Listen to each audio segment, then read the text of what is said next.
interessante notar aqui que Jesus está prenunciando aos discípulos um momento de sofrimento, um momento de tribulação. É engraçado que quando você encontra hoje os supostos profetas, os profetas que profetizam, revelam, têm visão, sonhos, revelações, eles nunca profetizam sofrimento, nunca profetizam males, nunca revelam, nunca tem uma revelação que algo ruim vai acontecer. Pois é, mas o profeta dos profetas, o grande profeta, profetizou algo ruim, profetizou caos, profetizou tragédia, profetizou sofrimento, profetizou algo dolorido.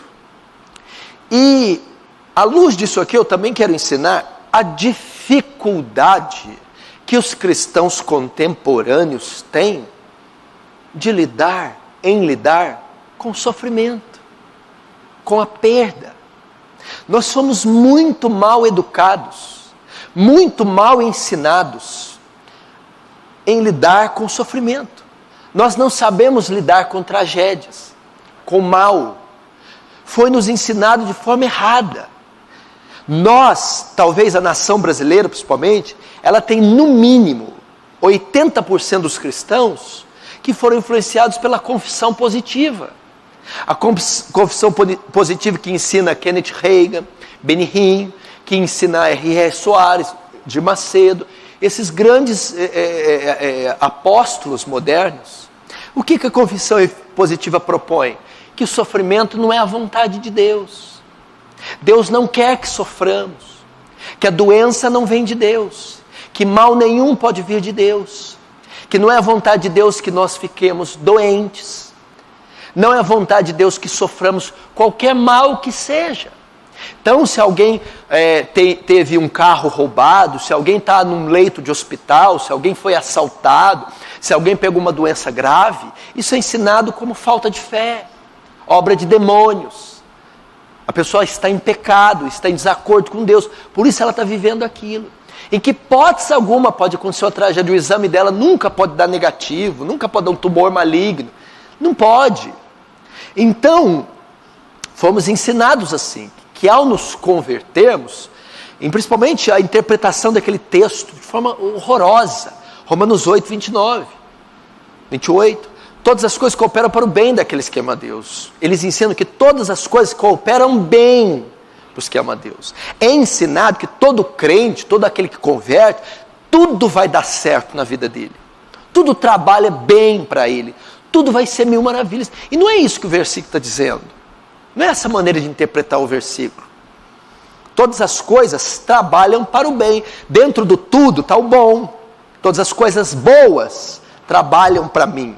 Mas dentro do tudo não tem só o bom. Dentro do tudo tem o bom e tem o mal. Então o que trabalha para o meu crescimento são coisas boas, mas também coisas ruins. Aliás, as ruins trabalham mais do que as boas para mim. Então, por causa disso, de sermos viciados na confissão positiva, quando somos pegos por um sofrimento, nós não sabemos lidar. Quando alguém nos rouba, quando temos um exame e dá um positivo com a doença, quando perdemos o emprego, como quebramos o pé, ninguém recebe isso bem, ninguém consegue aceitar. Por que o filho meu nasceu doente? Por que eu perdi o emprego? Por que eu peguei a epidemia? Por que assaltaram minha casa com tanto ímpio? Por quê? Por que vai assaltar? Porque assalta mesmo. Então, nós entramos em crise, em pinel, em parafuso. Não sabemos aceitar e conviver. Onde a Bíblia está recheada de texto que ensina isso. Olha o que fala no Salmo 34. Muitas são as aflições do justo. Não é uma, não é duas, são muitas. Quem que é o justo? O crente. Muitas são as aflições. O que é aflição ali? Sofrimento. Davi está dizendo, o crente sofre. O crente sofreu. E o crente vai sofrer. E quando ele vencer um sofrimento, ele vai arrumar outro. E outro, e outro. Muitas, várias, são as aflições, os sofrimentos. Filipenses, capítulo 1, verso 29, diz assim, em relação a Cristo, vocês não foram chamados só para crer nele. Não, não. Ah, para que mais nós fomos chamados? Também a padecer por ele. Olha que coisa boa, que eles não pregam. Você foi chamado para crer. Foi, mas foi chamado para sofrer, para padecer. Porque ele é o modelo nós seguir, não é? Você acha que ele sofreu? Hein? Ele sofreu. Foi perseguido, foi cuspido, foi humilhado, foi rejeitado, foi cortado, foi torturado, foi mastigado. Agora a gente segue ele. Ah, mas essa parte eu não quero não. Mas como não? Fostes chamados para sofrer. 2 Timóteo 4,13. Olha Paulo falando. Aflições e tribulações, tais quais eu sofri em Icônio, Listra e Antioquia. 3 cidades que ele viajou. Cada uma delas o couro comeu em Paulo. Quantas tribulações sofri, mas o Senhor de todas me livrou. Notem, o Senhor me livrou das tribulações. O Senhor não impediu que elas acontecessem. Aí vai para o verso 13. Os que querem viver piamente em Cristo, verso 12, padecerão perseguição, sofrimento. Olha que coisa mais paradoxal, doida. Como é que é? Quanto o que quiser viver piamente, padecerão perseguição. Espera aí, não é o que eu estou entendendo. É. Quanto mais você buscar a Deus, mais você vai sofrer. Quanto mais santidade, mais graça, mais conhecimento, mais perseguição. Ou seja, crente carnal meia boca, sofre menos. Crente pesou santo, sofre mais. Crente que quer ser acima da média, sofre mais ainda. Isso aí é Bíblia. No Antigo Testamento fala um homem que não sofreu. Moisés, Abraão, Isaac e Jacó, Adão, Josué, os juízes, todos passaram por sofrimento. Aí nós ficamos nessa síndrome, nessa crise. Pularam lá em casa. E o que levaram? O que chute do meu marido. Entra em crise. Arrombaram a minha porta. A sua porta não foi a primeira que arrombaram e nem vai ser a última. E nem vai ser a última da sua casa. Vai arrombar mais 200 da sua casa ainda. Vai catar tudo. Até onde tiver um negócio, vamos continuar catando. Que negócio é esse? Não pode arrombar a sua casa? Por que não pode arrombar a sua casa? Nossa, com as crises bestas. Eu fiquei doente. Come gordura, torresmo, dá refrigerante todo dia, não caminha, não anda, fica doente, aí põe culpa no diabo, Deus é injusto. Não, é o ócio. Causa e efeito, eu não entendo umas coisas. Sofrimento. Sabe essa ideia de vai ter uma epidemia aqui em Franca, na casa do justo não vai entrar. Isso é conversa. Isso é conversa. Isso é mentira. Nós temos que saber lidar com o sofrimento. Eu vou te falar uma coisa, pode ser chocante, mas não vou mentir. Eu vou enganar você. Vou enganar para ter ibope, para lotar a igreja. Campanha, vamos levantar a mão. É hoje, irmã, glória a Deus. Aí você sai inchado de vento, vazio, inchado de mentira. É hoje. Não é hoje, irmão. Aliás, pode ser hoje, pode ser amanhã, pode ser daqui a um ano.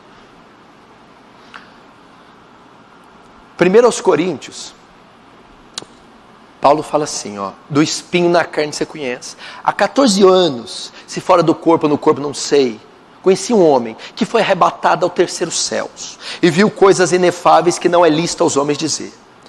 Para que não me soberbecesse pela grandeza das revelações que tive, foi-me colocado um espinho na carne, a saber, o mensageiro de Satanás para me desbofetear. Pelo que orei 3 vezes pedindo ao Deus que me retirasse, e 3 vezes ele me respondeu a mesma coisa. A minha graça te basta, porque o meu poder se aperfeiçoa na fraqueza. Ele pediu para Deus tirar o sofrimento dele. Deus, me livra, tira esse espinho maldito, tira essa dor aguda, passa esse vale. Deus, não. Ele orou 3 vezes, mostrando perseverança, e 3 vezes Deus falou, eu não vou tirar. Quem que prega isso? O espinho representa dor, sofrimento, vale, prova, seja o que for, passa, alivia, tira. Deus simplesmente falou, não. Como que Deus responde o sofrimento de Paulo? A minha graça te basta. O que Deus respondeu? Olha a interpretação desse texto, minha graça te basta. Eu não vou tirar o espinho, mas vou conferir graça a você para suportá-lo. Eu não vou livrar você do sofrimento, não vou livrar você da prova, nem tirar de você a dor, mas vou dar graça, recurso, condição para você suportar a dor. O que esse texto está querendo ensinar? Que tem muitos casos que Deus não vai fazer milagre, que Deus não vai livrar, que Deus não vai operar. Tão somente Ele vai conceder graça, recursos, ânimo, fé, coragem, para você passar a prova, lutar com o gigante, vencer. É assim. Isso aqui é a verdade. Na verdade, sabe o que ele está querendo dizer? Você não vai acreditar que eu vou falar. Você vai falar, esse homem é herege, não é bíblico, perto do que o povo está aí. Deus está ensinando assim, Gil, conforma com o sofrimento. É isso que ele está falando. Para de murmurar, para de ranhetar, para de chorar. Não, eu não vou tirar, conforma. É igual esses falsos profetas que prometem levantar o paralítico fica 20 anos de cadeira de roda nesse escudo da tentativa de esperar. Aí fica pondo isso na cabeça dele. Você tem que levantar, você não tem fé, o capeta está no você, por isso que você não levanta, você não crê, miserável. O coitado já pensa que ele é um endemoniado. Tem que falar para ele, meu filho, conforme-se. Deus não vai tirar esse espinho, mas vai te dar graça para você ser feliz, cheio do Espírito Santo, temente a Deus, fiel, aí na cadeira de rodas. Acabou. Não sabe lidar com o sofrimento. Pode ser comigo, pode ser você. O que Jó falou quando Deus tomou tudo de Jó? Deu uma surra em Jó. Deus não fez nada com Jó, fez com você. Você que está sofrendo, tá? Sabe o que Deus fez com Jó? Primeiro, matou os 10 filhos dele. Quem aí já perdeu 10 numa só noite? Tomou toda a riqueza de Jó. Gado, camelo, ovelha e boi. Queimou toda a lavoura de Jó. E como não bastasse, enterrou 10 filhos, perdeu tudo que tinha, feriu de uma chaga maligna da planta do pé ao alto da cabeça. Ficou cheio de tumor, úlcera, lepra. Aí sabe o que Jó responde? O que você responderia? Olha o que ele responde. Para você, irmão, para você, André, vocês todos aí. Revelou 10 filhos. Eu não estou falando... Adriano, eu não estou falando que perdeu o saco de laranja, não. Aquele que a gente compra na beira da estrada. Não foi a geladeira que queimou, o menino que furou o gás. Né? 10 caixões. 10 filhos. 10. Ele não perdeu 500 reais. Não, ele perdeu toda a fortuna que ele tinha. Toda. E ele não pegou gripe lá no Janjão e ficou lá. Fiquei 2 horas esperando para tomar uma Bezetacil. Não. Ele pegou lepra, úlcera, para o homem virou um demoniado gadareno. Aí sabe como que ele responde o problema do mal, Alexandre? Jó tirou de letra. Jó não conhecia a confissão positiva. Jó nunca leu Benihim, que a gente rega essa laia. Sabe o que Jó responde? Gente, o que é esse alarde? Peraí. Nós não recebemos o bem de Deus? Sim. Não receberíamos também o mal? Naquela hora o inferno inteiro prostrou. Brrr, caiu de joelho. A capetaiada falou, nossa, acabou com o nosso plano. Recebemos o bem, saúde não vem dele? Vem. Riqueza? Vem. Camelo? Vem. Os filhos? Vem. Agora tomou. Ele levou para ele. Ele termina ainda o versículo. O Senhor deu, o Senhor levou. Nu, pelado, saí do ventre da minha mãe, nu voltarei. Eu estou falando de 10 filhos mortos, eu estou falando de úlcera, AIDS, câncer, lepra. Eu estou falando de perder toda a riqueza, toda, milhões. Agora você não pode furar teu pneu. Não pode o teu filho apanhar na escola, perder um emprego. Você está entrando em crise. Porque o meu salário não é o que eu queria. Que vale, que provação. É mesmo? Quanto que você queria? Uns 300 reais a mais. Você está em crise, depressão. Está entendendo? Não sabe passar. Não sabe. Não pode. Pularam lá em casa. Meu filho, pular na sua, na minha, na outra. Eles ficam pulando. Eles vão pulando. E até o mundo ser mundo. Você vai pôr uma redoma, um campo de força. Eles vão entrar. Eles cavam por baixo. Eles vão pular mesmo. Só não vai pular se você morar no deserto. Meu. Você dormindo, rouba sua roupa. Você fica pelado ainda. Não tem jeito. Conversa é essa? Crise. Aí Jó vai lá e fala assim, diante do velório, que é cheiro de flor, né? Velório, cemitério, tem mais nenhum boi, nenhuma cabeça, plantação tudo queimada, o homem cheio de necrose. Em tudo isso Jó não pecou, nem atribuiu a Deus falta alguma. Eu estou ensinando você, eu sei que tem na Bíblia o milagre, livramento, eu sei, mas não estou pregando isso hoje. Não estou falando que não existe. Hoje eu estou ensinando você suportar o sofrimento, entender o sofrimento. E tem outra coisa também, quer ver? Vamos lá. Quem aqui já teve pelo menos um livramento? Espera aí, um livramento. Quem aqui pelo menos Deus respondeu a oração uma vez? Quem aqui já viu o poder de Deus na vida pelo menos uma vez? Levanta a mão.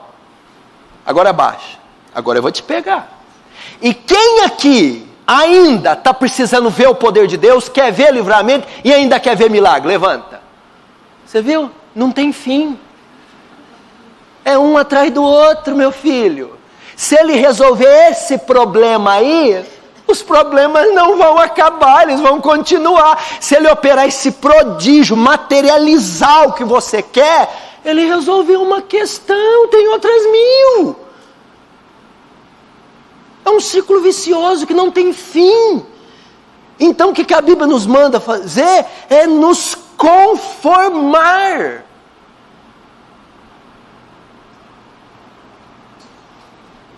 Conformar, você vai vencer uma doença, vem outra, você paga uma conta, vem outra.